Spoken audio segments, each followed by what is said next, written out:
Hey guys, Loyola Luvis, parenting and life coach for Mothers in Training, and this is George Luvis. my husband. That's my identity in life. Oh, your loyalist husband. Yep. So that's my claim to fame. we actually I roped him in with me today because as a parenting coach, I like to talk about all things having to do with family and children and marriage and health and education. And last time we got together, I had so much fun that I wanted to do it again. So with next week being World Marriage Day, I thought, George, we got to do this. We got to get online. Thank you, Sheila. She says you're lucky. You're a lucky guy. I am seriously lucky. I know it, Sheila. I have no doubt. So I thought in light of the fact that it's Marriage Day coming up, what is it World again? Marriage World Day. Marriage Day. World that Marriage Day. we should She doesn't talk. remember our anniversary either.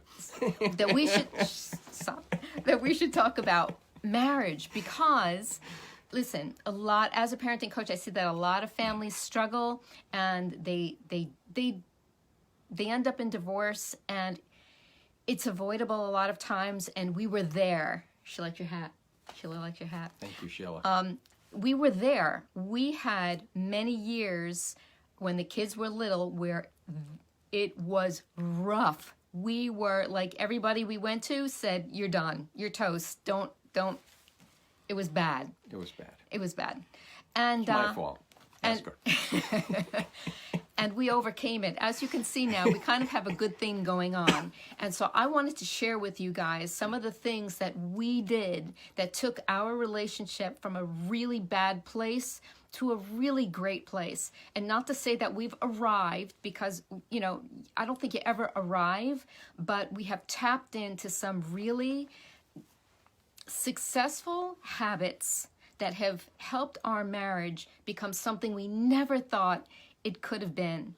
And so George and I haven't talked about this before. I'm kind of putting him on the spot as I always like to do. And he's just going to be a great guy and go along with me for the journey. And she'll get mad at me for saying something dumb. It'll happen. So prepare yourselves.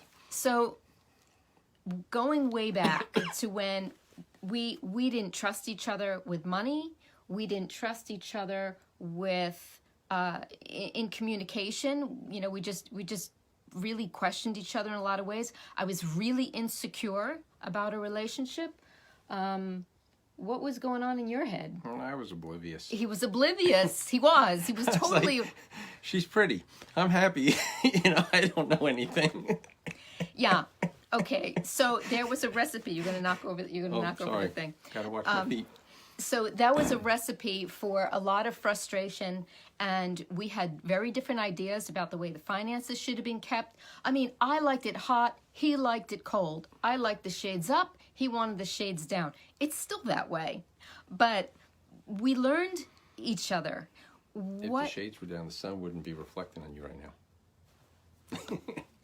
Like I said, Sorry. It's still a journey. But what we learned is that, what I remember is that to say, I feel, not you make me, right? That was a big component.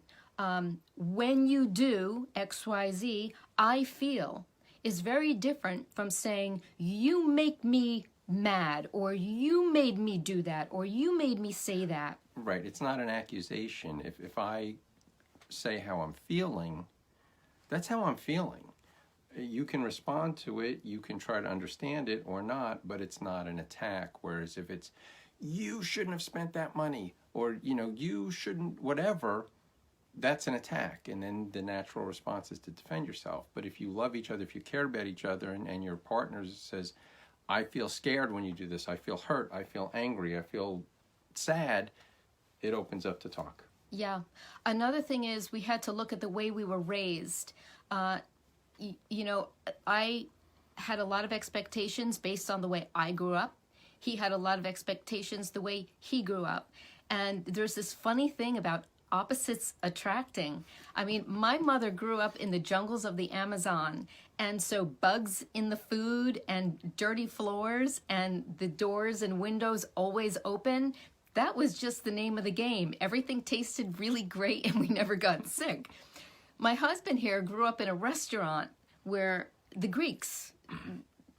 And my dad, you know, the kitchen, the restaurant had to be clean. It had to be perfect. You know, you didn't hand a dish to a customer if there was this tiny little speck of, you know, melted cheese that was on it from going through the dishwasher. These things had to be perfectly clean, and that was drilled into us. We cleaned everything every day.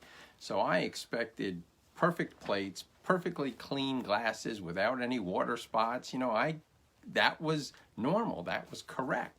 You know, and that was right. That's the thing. There was no room to debate that because that's how my dad taught us to do it. That's how my mom did it. You know, that's how we did things. So. And what we learned is, hey, you like the dishes really clean, you do them. To this day, I still do the dishes. She gave me a dishwasher once for Father's Day. High five, Sheila. I know you get me. And so, you know, what became important to each of us, we took ownership of, and then just appreciated the fact that, hey, you really care a lot about XYZ and you're willing to take on XYZ? Great, that's amazing. And flip side of that, I was very casual with money. You know, I owned a business, and sometimes money came in, sometimes money didn't come in, but I always kind of figured it would work out. Whereas Loyola was very disciplined. You know, balance the checkbook. Everything is perfect. Pay the bills. You know, you don't pay interest on a credit card. You pay the credit card off. You don't have debt. So, I mean, one of the solutions was my paycheck went directly into her account.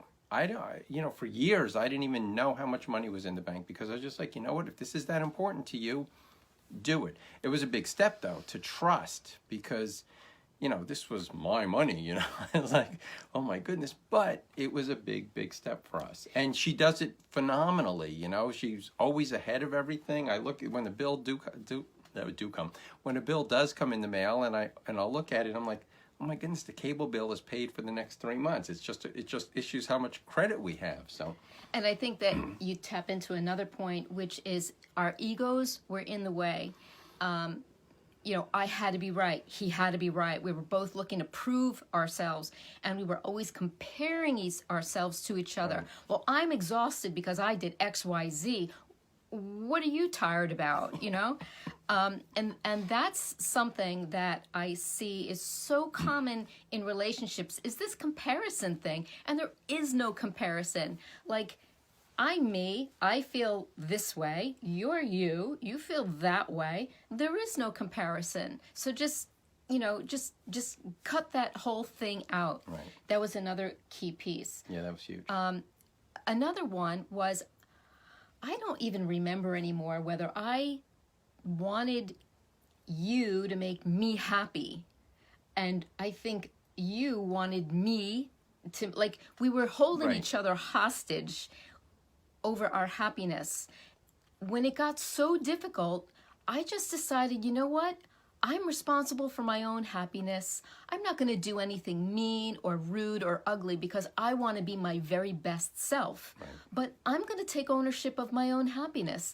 And I think that took a lot of pressure off of you. Yeah. And vice versa. Right. Absolutely. Yeah. Yeah. I'm not going to add to that one. She's dead on. Oh, another one huge, and this has to do with homeschooling. We parent very differently. Most couples do. That was a huge one. I wanted him to parent the way I parented, and boy, I was a mama bear over it, you know, but what I really discovered is that and this is true for every marriage, each parent brings something unique to the table that benefits the children. They're typically not the same things, but together they create this beautiful blend.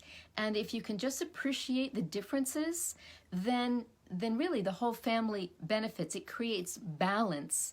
And anytime one parent is trying to squash the other's parenting style, it creates imbalance in the family. I thought that was a really big one. And I discovered, and this is this is really significant. This is not my original thought, but what I learned along the way is that for the first 10 years, the children really need the nurturing care of their mother. But the next 10 years, they really need the strength and masculinity of their father. Whether you're raising a boy or a girl, the boys need to see masculinity role modeled, and the girl, this is in the second, 10 to 20. The boys really need to see the masculinity of their dad in play, and the girls really need to see that male-female dynamic that dad represents for them. So, there's this shift that has to happen in the parenting role model. I hope that makes sense. But that was really significant for the success of our family, and I've seen it play out in other families as well. And I'm just going to sidebar a little bit off of that.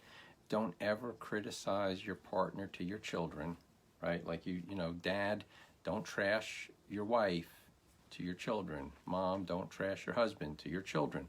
Your children have to maintain that respect for both parents. And if you're tearing the other parent down, you're defeating your own family. You're hurting your own family. And never, gentlemen, I say specifically to you, don't ever trash your wife to a friend of the opposite sex. Don't go to some woman and tell her how awful your wife is, because that absolute recipe for destroying your marriage. We've been there. We've been through the whole thing. Like, we rolled in it. We smelled like it. We did it so ugly. Anybody who knew us 20 years ago, could testify, jump on, just give a little hand raise, just because all these years later, people began to say to us, wow, what changed? What did you do? You guys are not the same that you were 20 years ago, and we're not. And I can only attribute it to so many things. Stubbornness being a part. Neither one of us was going to be the one to end it. End it. No, you end it. And I'd been through a divorce before. I was divorced when I was 24. I was a single parent for many years. I already knew that, you know what? You take your garbage with you. Mm-hmm. No matter what happens, if you have to divorce, whatever happens, you take a lot of that baggage with you going forward. And if you don't deal with it, you can end up going through marriage after marriage, relationship after relationship. Some of you know what I'm talking about. I've had way too many conversations to think that I'm just kind of talking to myself here. So, anything else you want to say, George, before we wrap this up? No, I think we covered it well. If you have questions, shoot them over to us. Yeah. We're happy to help. Drop it down below. We just want to take what we've learned and pass it on forward. It's not easy. It's a little scary to share your stuff and what you've been through. But hey, that's a responsibility that we have as adults to help people with what we've learned. So that's what we're doing. Enjoy the Super Bowl, and we'll talk to you again next time. Bye. Bye.